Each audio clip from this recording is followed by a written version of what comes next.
Hi, it's Katie. I am just here to share a tip that I worked out. You may or may not know it, and if you do, excellent. If you don't, it might come in handy. It is for layering pages and flaps that you want a fancy edge on. I have layered this one with a yellow, a grey, and then the patterned paper, and I've gotten it all to line up quite well. And this is how I did it. Now, you just need your bits of cardstock. Now, I'm just using 3 very different coloured bits of cardstock so that you can see the difference. But I've measured the width as I would normally. So each one is going to be slightly smaller than the other one. The height, I've measured them all the same.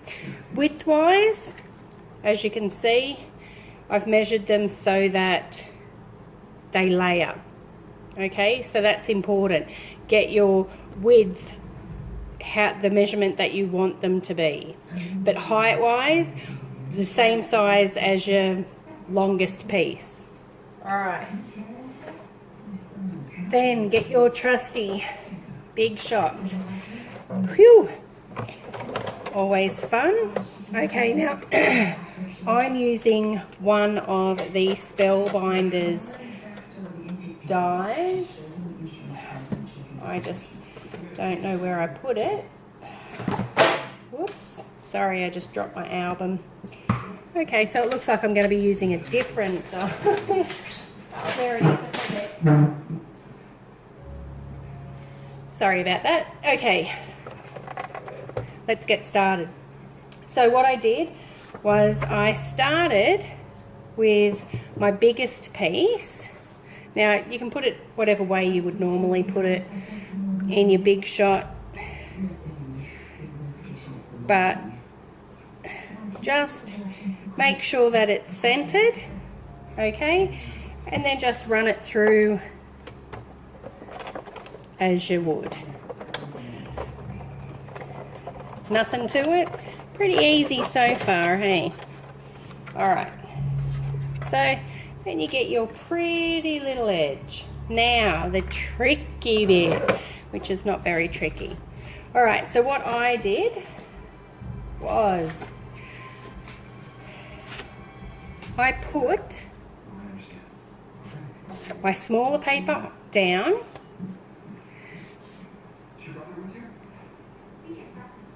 and then I put this on so that you could see that it was going to be right.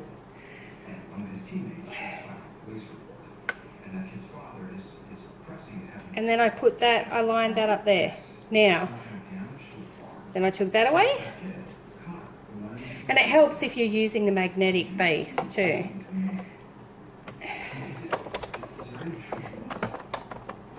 And then I run it through the Big Shot again.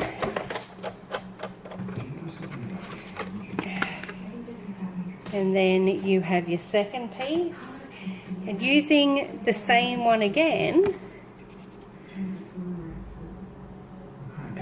Okay, so you just make sure that your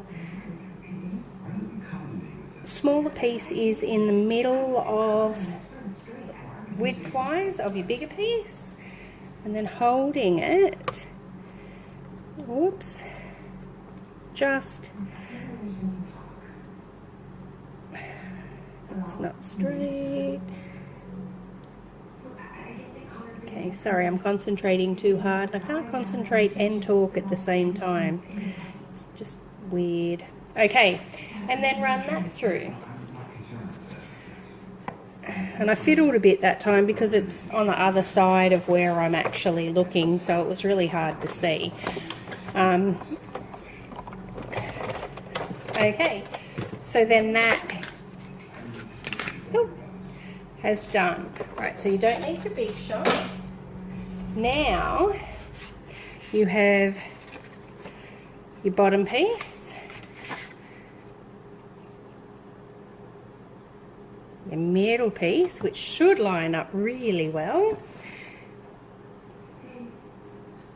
and your top piece. Now you see how they're looking really good here,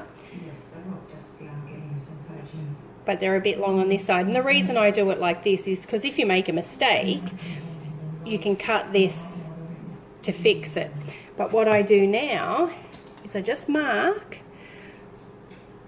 where, oh, that's going to have to go down here, where I'm going to need to cut it.